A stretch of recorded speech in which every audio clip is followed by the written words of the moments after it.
கந்தா போற்றி, கடம்பா போற்றி, கதிர்வேலா போற்றி, ஆறுபடை வீடு கொண்ட முருகா போற்றி. என் அன்பு குழந்தையே, இதில் ஒன்றை தொடச் சொன்னவுடன் என் குழந்தை உனக்கு பிடித்ததை தொட்டு விட்டாயல்லவா? என் தங்கமே, உன்னை பற்றி உனக்கே தெரியாத ஒரு விஷயத்தை பற்றி இந்த பதிவில் நான் உனக்கு சொல்ல வந்திருக்கிறேன். என் குழந்தை, நீ என்ன நினைக்கிறாய்? நம்மை பற்றி நமக்கே தெரியாத விஷயமா என்று ஒன்று இருக்கிறதா? என்னை பற்றி எனக்கு எல்லாம் தெரியும் என்று என் பிள்ளை நீ நினைக்கிறாய். என் தங்கமே, இருந்தாலும் உனக்கு ஒரு சிறு சந்தேகம். நம் அப்பன் ஏதோ நம்மை பற்றி சொல்ல வந்திருக்கிறார் போல, அதனால் நம் அப்பன் வாக்கினம் நாம் கேட்டு விடுவோம் என்று நினைத்து கொண்டிருக்கிறாய். என் குழந்தை, இங்கே வந்து இருக்கிறாய்.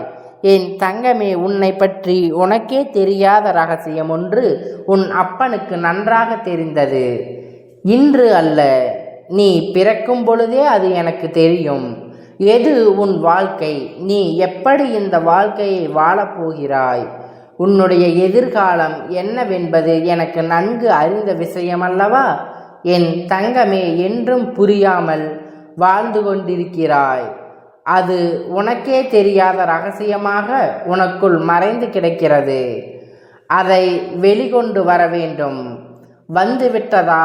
அதனால்தான் அப்பன் வந்திருக்கிறேன். இப்பொழுது இதை தெரிந்து கொள்ளாவிட்டால் இந்த வாழ்க்கையில் நீ நிச்சயமாக தோற்று போய்விடுவாய் என்ற பயம் உனக்குள் வந்ததோ இல்லையோ, உன் அப்பன் எனக்கு வந்து எதை பார்த்தாலும் பயம் என்கின்ற மனநிலையில் தான் எடுத்து கொண்டிருக்கிறாய். செயல் பல உணவுக்குள் இருக்கிறது. பயம் உன்னை அதை செய்ய விடாமல் தடுத்து நிறுத்துகிறது. உனக்கு அனைத்து விஷயங்களும் தெரிந்தும் அதை நீ செய்ய முடியாமல் உன் பயத்தால் நீ தடுமாறி கொண்டிருக்கிறாய். தங்கமே, உனக்குள் இருக்கின்ற பயம் உன்னை எந்த விஷயத்தையும் செய்ய விடாமல் தடுத்து கொண்டு இருக்கிறது.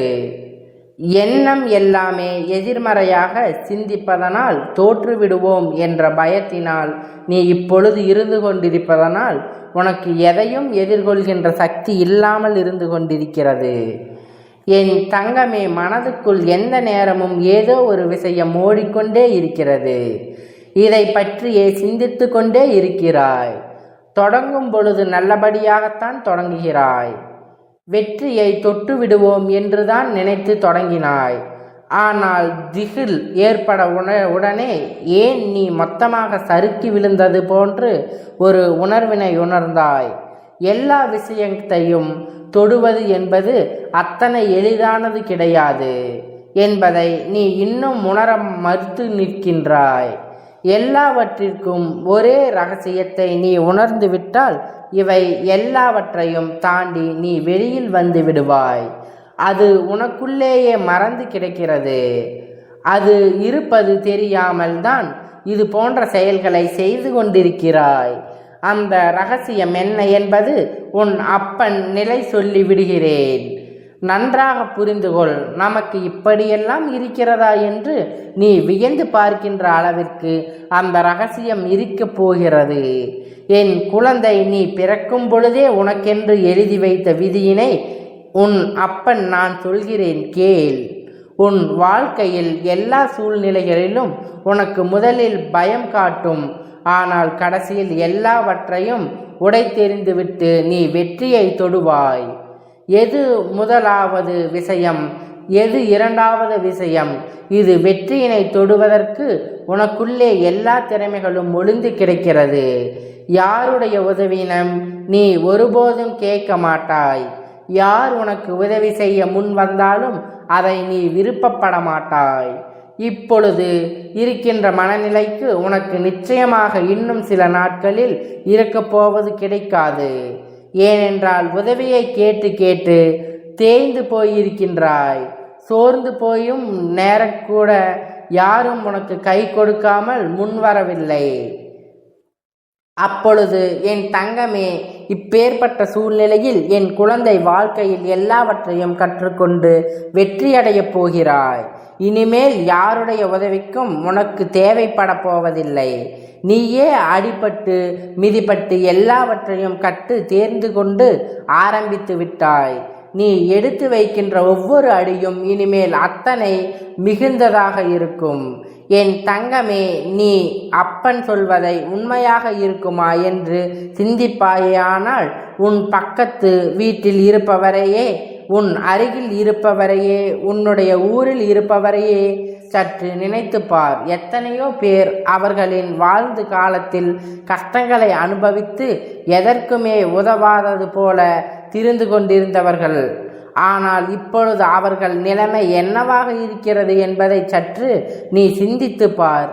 யாரெல்லாம் வாழ்க்கையில் முன்னேறவே மாட்டார்கள், இப்படியே தான் இருப்பார்கள் என்று நினைத்தார்களோ அவர்கள் எல்லாம் இன்று வாழ்க்கையில் நல்ல நிலையை தொட்டிருக்கிறார்கள்.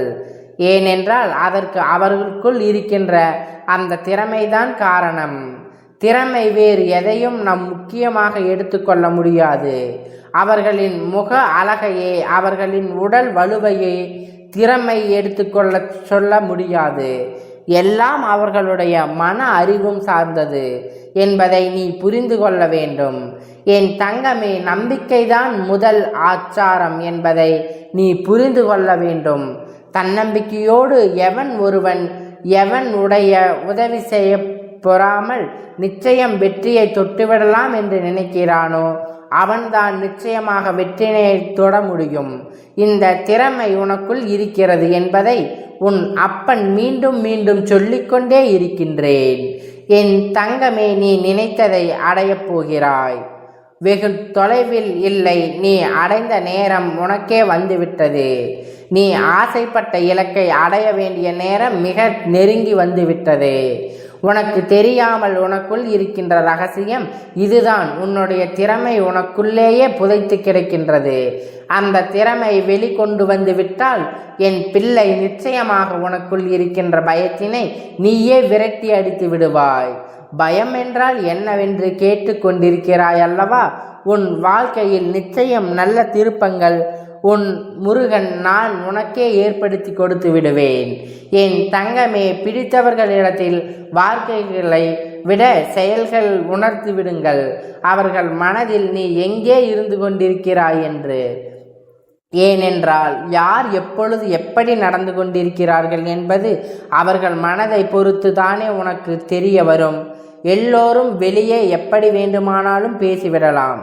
ஆனால் ஆள் மனதில் என்ற ஒன்று இருக்கிறதல்லவா, அது என்ன சொல்கிறதோ அதைத்தான் அவர்கள் செய்வார்கள். அப்பொழுது நீ அதை புரிந்து கொள்ளாமல் என் குழந்தை நேர்மையாக இருப்பது என்பது சவாலான விஷயம். அதிலும் வறுமையாக இருக்கும் பொழுது அதில் நேர்மையாக இருக்க வேண்டும் என்பது சவாலுக்கே சவால் கிடைப்பது போன்றது. அது ஒரு சாதனை. நீ நேர்மையை கடைபிடித்தால் உன்னை இந்த முருகன் கைப்பிடிப்பான் என்பது நீ மறந்துவிடாதே. என் தங்கமே, நீ இந்த ஒன்றை மட்டும் எப்பொழுதும் நினைவில் வைத்துக்கொள். இது உனக்குள் இருக்கின்ற திறமை வெளிக்கொண்டு வருவதற்கு மிகப்பெரிய தூண்டுகோலாக இருக்கும். என் குழந்தையே, நண்பர்கள் முன்னிலையில் உன் மீது உண்மையான அன்பு வைத்திருக்கின்ற நண்பர்களை முன்னிலையில் உன்னுடைய உண்மையான அன்பினை காட்டு. உனக்கு முன்னால் ஒரு முதிர்வாக இருக்கிறது அல்லது உன் வட்டவர் இருக்கிறார் என்றால் அவர்களுக்கு உன்னுடைய பணிவிடைகளை கண்டு எதிரெதிரில் நிற்கின்றார் என்றால் அவனுக்கு உன்னுடைய துணிவினை நீ வெளிக்காட்ட வேண்டும். எவன் ஒருவன் உன்னை எதிர்க்கின்றானோ அவனை நீ எதிர்த்து கொள்ள வேண்டும். எவன் ஒருவன் உன்னிட அன்பை காட்டி கொண்டிருக்கிறானோ அவன் மீது நீ பதிலுக்கு பதிலாக அன்பினை நீ காட்ட வேண்டும். நீ எத்தனையோ துணிந்தவன் என்பதை அவனுக்கு நீ புரிய வைக்க வேண்டும். அதே சமயத்தில் ஒரு துரோகி உன் முன்னால் நிற்கிறான் என்றால் நீ தெரிந்து கொள்ள வேண்டிய விஷயம் அவன் முன்னால் வாழ்ந்து காட்ட வேண்டும் என்பதை. என் தங்கமே, நீ வாழ்ந்து காட்டுவதற்கு பிறக்க குழந்தை ஒருபோதும் தேய்ந்து ஓர் அருகில் ஓய்ந்து கிடப்பதற்கு பிறந்த குழந்தை கிடையாது என்பதை முதலில் நீ உன் மனதுக்குள் ஆணித்தரமாக பதிவு வைத்துக்கொள். இந்த வாழ்க்கை உனக்கு இன்னும் என்னவெல்லாம் சொல்லித்தரப்போகிறது? உன்னுடைய திறமைக்கு கிடைக்கப் போகிற மிகப்பெரிய பரிசு மட்டும்தான் இருக்கப் போகிறது. உனக்குள் மறைந்து கிடக்கின்ற உன்னுடைய அந்த ஒப்பில்லாத திறமைகளை எல்லாம் நீ வெளிக்கொண்டு வர வேண்டும். உனக்கு தெரியாது, முன்னால் முடியாது என்று ஒருபோதும் இனி உன்னால் சொல்லிவிட முடியாது. எப்பொழுதும் என் குழந்தை எல்லா விஷயங்களையும் தெரிந்துவிட்டு அல்லவா இனிமேல் என் பிள்ளை ஒரு நாளும் இது போன்ற வார்த்தைகளை சொல்லிவிட மாட்டான் என்று உன் கந்தன் ஆசீர்வாதங்களை பெற்றிருக்கின்றாய். என்னுடைய அன்பு பிள்ளை வாழ்க்கையில் உனக்கான எல்லா உண்மைகளையும் கொண்டு வந்து சேர்ப்பான். உன் தந்தை என்றைக்கும் நம்பிக்கையோடு காத்து கொண்டே இருக்கின்றாய் அல்லவா? நம்பிக்கையோடு ஒருபோதும் கைவிட்டு விடாதே. நினைத்ததையெல்லாம் செய்து கொண்டே இரு, அடைந்து விடுவாய். உனக்கு எப்பொழுதும் இந்த முருகப்பெருமான் ஆசீர்வாதங்கள் முழுமையாக கிடைத்து கொண்டே இருக்கும். இதை நீ எப்பொழுதும் மறந்து விடாதே. எல்லாம் எப்பொழுதும் உனக்கு சாதகமாகவே நடக்கும். நீ அதற்கு இந்த முருகனுடைய நம்பிக்கையை எப்பொழுதும் நம்பிக்கொண்டே இருக்க வேண்டும். அவரை முழுமையாக நம்பிக்கொண்டு இருப்பவர் எப்பொழுதும் தோற்பதே கிடையாது. எப்பொழுதும் முருகனின் ஆசீர்வாதங்கள் உன்னுடனே இருக்கும்.